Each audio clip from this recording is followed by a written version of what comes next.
स्पष्टता के साथ इस बात का स्मरण है कि राजद ही इस बार होगा। आप बोलते हो, भाजपा के नेता को बोलते हुए शर्म नहीं लगता है? तो नौकर है, वो नौकर हो सकता है।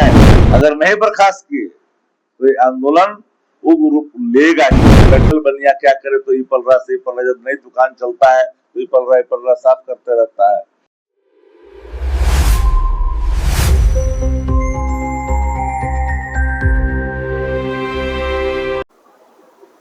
नमस्कार, न्यूज पीआर देख रहे हैं आप और मैं हूँ आपके साथ आस्था श्रीवास्तव।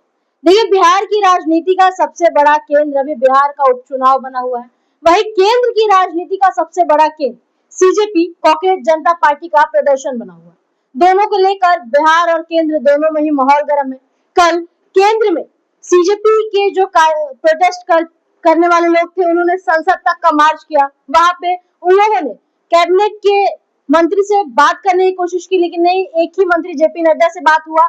लेकिन कल धर्मेंद्र प्रधान और गृह मंत्री अमित शाह का 3 घंटे तक बात हुआ। लगातार चर्चा पे चर्चा चला, लेकिन अभी तक वो प्रदर्शन शांत नहीं हुआ।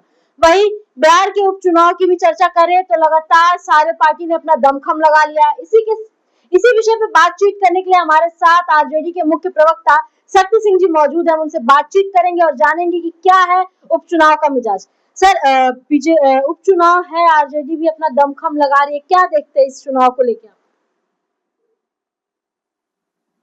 बाकी पूर्व चुनाव में भारतीय जनता पार्टी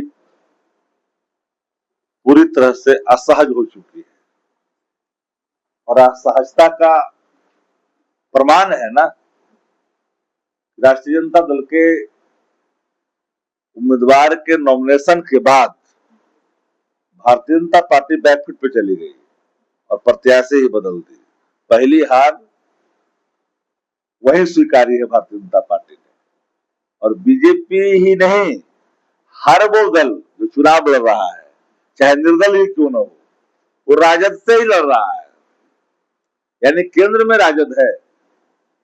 बांकीपुर की जनता को स्पष्टता के साथ इस बात का स्मरण है कि राजद ही इस बार होगा। लेकिन पूर्व उम्मीदवार बंटी सिन्हा का क्या नाम है कि आरजेडी तो 3 नंबर पे चली गई। भारतीय जनता पार्टी मुगालते में भी जीती और ख्याली पुलाव, अभी उनकी हालत बड़ी पतली है। 3 नंबर पर भाजपा ही जाएगी जो हालात है। भाजपा और जो और लड़ रहा है, जो दोनों में अंतर नहीं है, एक नागनाथ एक सापनाथ है, दोनों गुरु चेला है, उसी का खिलौना वो है। इसलिए खंड खंड मत देखिए।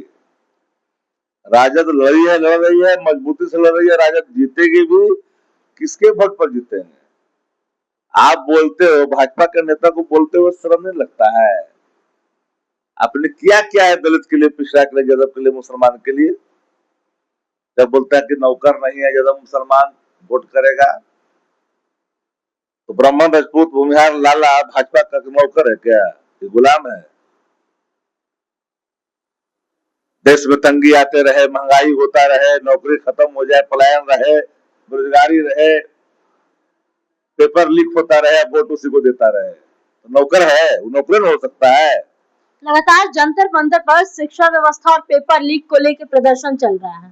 देखिए, जंतर मंतर पर जो प्रदर्शन है, हंगर स्ट्राइक था पहले तो। लेकिन आपने कपड़े उठाकर उठा लिया, युवाओं में आक्रोश हुआ, आपने बुलाया, नड्डा जी से मुलाकात हुई, कोई हल नहीं निकला।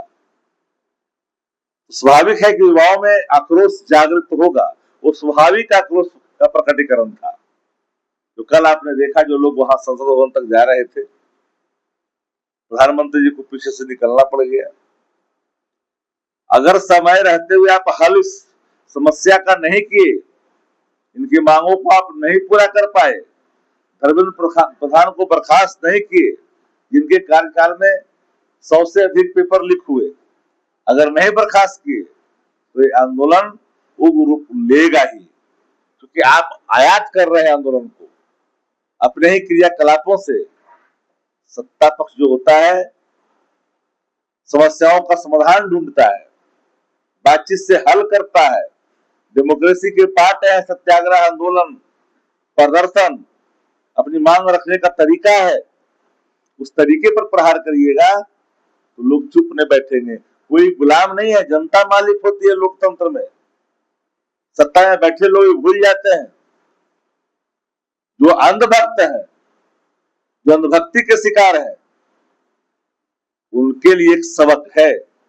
कैबिनेट के बैठक में दो ऐसे स्कूल है जिसका नाम महान विभूतियों के नाम पे बदला जा रहा है।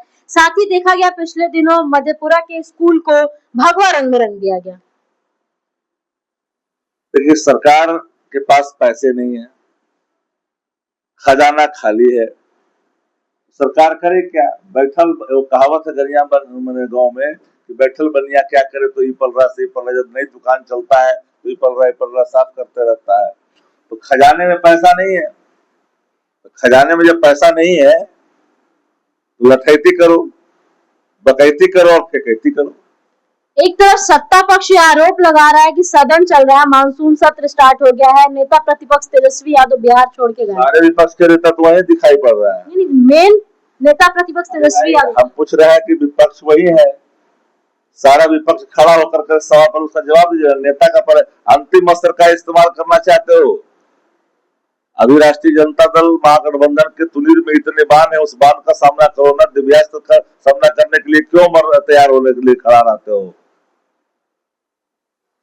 देखिए, शक्ति सिंह जी ने साफ कह दिया है कि नेता प्रतिपक्ष जो सत्ता पक्ष लगातार बोल रहा है कि सदन छोड़ के गायब है, देश छोड़ के गायब है, उनका कहना है कि अभी जो हमारे नेता है, पहले आप उन्हीं का जवाब दीजिए। अंतिम स्तर पर तेजस्वी यादव को सदन में ले आएंगे। पटना से कैमरा पर्सन राहुल के साथ आस्था की रिपोर्ट।